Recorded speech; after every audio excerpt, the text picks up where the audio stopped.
A big announcement today from South Bend's mayor. He is entering the race for chairman of the Democratic National Committee. WSBT 22's Danielle Kennedy is live in South Bend for us tonight. And Danielle, Pete Buttigieg will have 7 weeks to campaign here.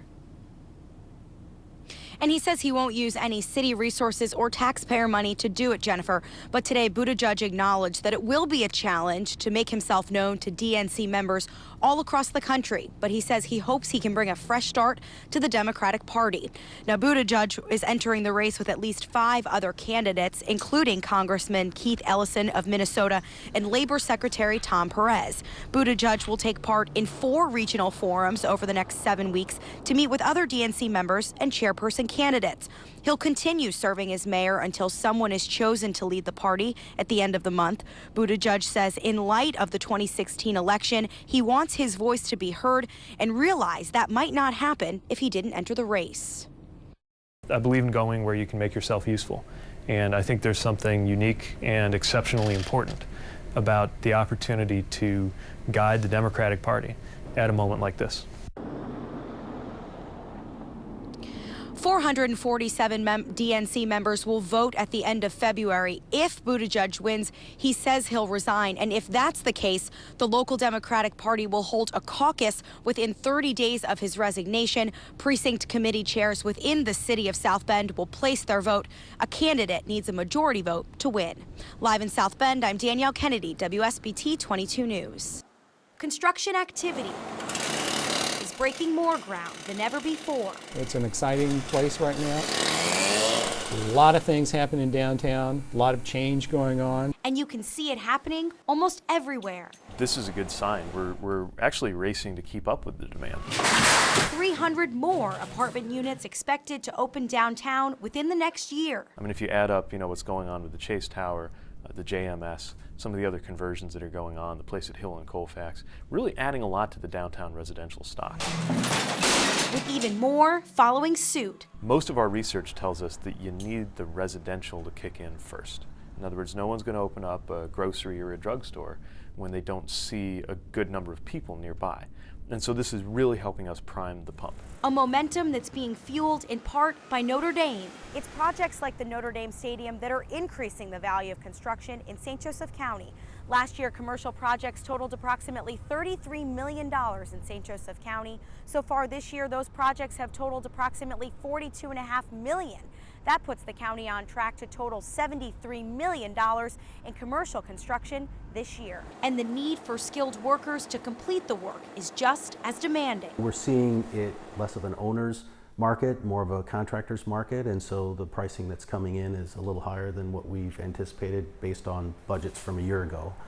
But that's, in the end, it's a good thing for our community. You come back in a year and look at downtown, you go, wow, this is amazing, this is unique, this is exciting.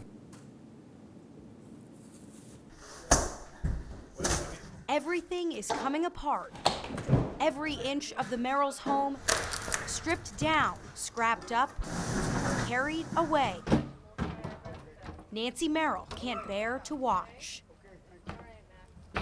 You have it all established for so many years, and then there's nothing. I mean, they're tearing it all apart. It's not a home anymore. It's not a home. It's the place she and her husband Max built from the ground up more than 35 years ago. What am I going to have to do, start over and get another mortgage to get money to refurnish the inside again after they get all tore out? Torn away by loving hands wearing yellow hats, volunteers who traveled hundreds of miles to help. We can help them clean up their home and get it ready for the reconstruction that needs to occur. For Beverly Whiteley, it's legwork that comes from the heart. We want to love people because Jesus loves us. And we can do that by coming into their home and helping them through some of the hardest days of their lives and helping them get their homes and lives put back together somewhat.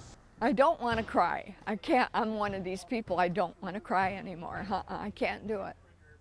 But when you start thinking back, certain things, it kind of hits to you. But then there is a reminder of the people out there, the strangers who would travel anywhere just to lend a hand. It's overwhelming. I can't believe it. I'm Danielle Kennedy with WSBT 22 News.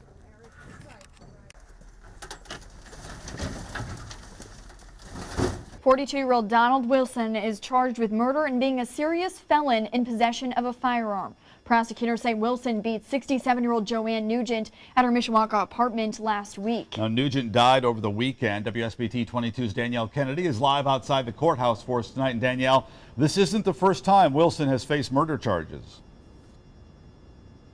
Rick and Suzanne, he was charged in 1996 with murder in the shooting death of a 21-year-old man here in South Bend. But Wilson took a plea deal and only spent 9 years in prison. Now Nugent's family says they're putting all of their faith in the justice system. She was just defenseless. It's hard for Christine Nugent to think about. Compared to him, compared to her, there was no way. It's not the way she wants to remember her Aunt Joanne. She'd always have a great laugh and a distinct voice and a distinct laugh and a smile that, lit her whole face. Neighbors remember it too. She was just one of the nicest people you really would ever want to meet. But it's what police call a violent confrontation last Thursday that led to Nugent's death. Investigators believe her neighbor, Donald Wilson, beat her with part of a table after she asked him to turn down his stereo. Steve Coleridge was with police when they found Nugent laying on her apartment floor. I wish I wouldn't have seen it, because that image is going to be ingrained in my mind for the rest of my life. We should be able to go to your neighbor and say, hey, settle it down, you're disrupting me, and you would never think this would happen. It's the reason this family has shifted their focus on staying strong for a woman who would have done anything for anyone. And I want him to know that he can do this to a frail woman, but he can't let it break the family spirit. We're tough people, we're strong people, our family, and we're going to let him know. We're going to be there, we're going to look him in the face, and we're going to let him know he got minimum time the first time. This time he's not going to happen. In court today, Wilson was asked if he wanted to hire an attorney or if he wanted the court to grant him a public defender. He said, quote, "I want a fast and speedy trial." He's being held in the St. Joseph County Jail without bond. It's also worth noting that Nugent's family says they plan to have a vigil Friday night at 7 o'clock outside of her apartment in Mishawaka. Live in South Bend, Danielle Kennedy, WSBT 22 News. Received a report of a person in the water. Listening to orders. CG-115, over. Then taking action. Say someone was in distress in the water, Berrien County Dispatch would get a notification, whether through the lifeguard or a Good Samaritan, and they would call our unit. No pulse, no breathing. Today's drills focused on how Coast Guard units should rescue someone if the lifeguards at Silver Beach can't get to them. If we do have high winds that day, that means we're going to have strong currents, and those are the situations that we would have swimmers that would be outside of our swim zone. 9 times out of 10, we'll be able to get them. If we can't for some reason, that's where the helicopter comes into play. Air units from Muskegon can assist the St. Joe crews at any time, offering help in different ways. Anything the boat can't get to due to depth of water, if it's too shallow or if the waves are just too big, the swimmer should be able to get in there and swim the person to shore. Units lowered a basket from the helicopter to the boat, simulating a medical evacuation. Van Lent says it's something they don't want to have to do and something that can be avoided. If you're going to go out and try and surf or kiteboard on a rough day, make sure you have a life jacket on. Life jackets do save lives. It's why paying attention at the lake is so important. It has the power to pull you under and to kill you is something that you definitely have to respect. And being prepared to respond at any time is crucial. Thankfully, these don't happen too often, but that's why we practice. For when it does, we'll be ready. In St. Joseph, Danielle Kennedy, WSBT 22 News.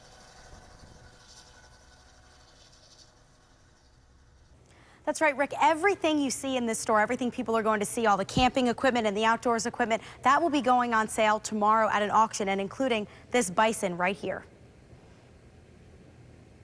The amount that we have is just phenomenal. Anything you see around Lunkers could be yours. The guns, fishing reels, and yes, even the giant fake fish coming out of the wall are all priced and ready to go.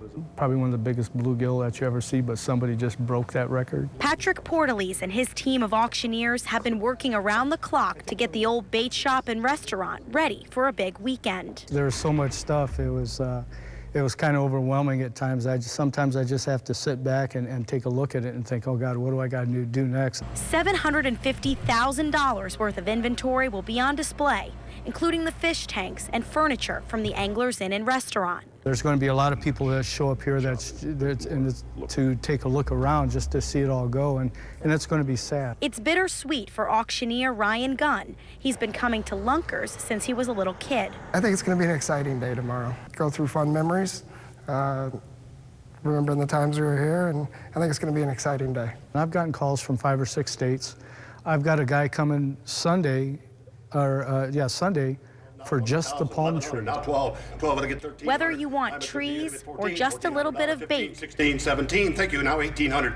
You'll be able to find it right here at Lunkers one last time. I've been 1982, too many get $2,000 going with 2. Sold them 1,900. I'm still in disbelief. There's no words to describe it. Like, I didn't think she had it in her to do that. Neighbors like Jeanette Shimes wondering why something so bad had to happen to 2 children. Her kids were adorable. They were adorable. They're so smart. They were so good. She remembers Renee's love for Hot Wheels. He always wanted a sports car. He told me that when he was probably 6 years old, and I'm going to have a sports car. And Liliana's smile. She was really sweet, really quiet. This is a really good kid. They were both really good kids. Shimes says she remembers Pastor as a violent woman, a memory in particular when she was evicted from her home. She went through her house with a hammer, broke all the windows out, most of the windows, all the windows, the cabinet doors and the cupboard doors all along the bottom. She ripped up all the skirting off of her trailer and everything, and there was like stuff out in the yard. I mean, it was horrible. She was just tossing stuff everywhere. Others say they saw the violence too. I've been like walking down here with my dogs, and she'd pull over and ask weird questions and stuff like that, but it was like drug related stuff, and I wasn't about that. If her dog were to come over, she'd just beat the out of her, and always had her chained up in the middle of the day when it's like 85, 90 degrees out. But no one thought it would end up like this. She's got everything she's got coming to her.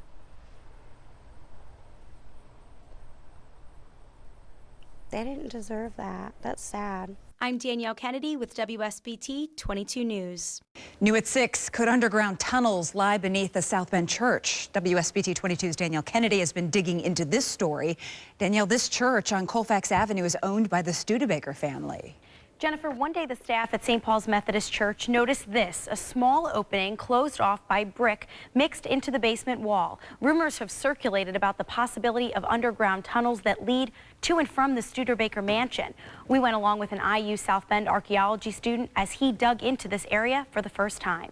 From the very beginning, it was built and remains owned by Clem and Ann Studebaker. The history of St. Paul's Church, So they laid the cornerstone in 1901. has been engraved within the building itself. Clem never got to see his church complete. Today, his face is nestled in the colorful stained glass. Spent $40,000 on that one singular window. They built the whole church for $150,000, and that window nowadays is worth between $1.5 million and $2 million. But for some, you can't put a price tag on the history hidden beneath the church.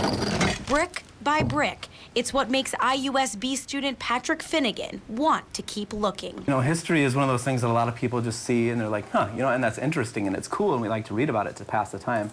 But this is a case where it has a direct impact on the community. He's looking for a tunnel, a possible connection to the Studebaker mansion. Absolutely the same size and shape of what I saw in the Studebaker mansion as far as their tunnel entrance. It's tedious work, documenting every brick, every layer, uncovering new clues. So we don't know what they're going to find, but it should be interesting. It should be a fun project. Which could be history in the making.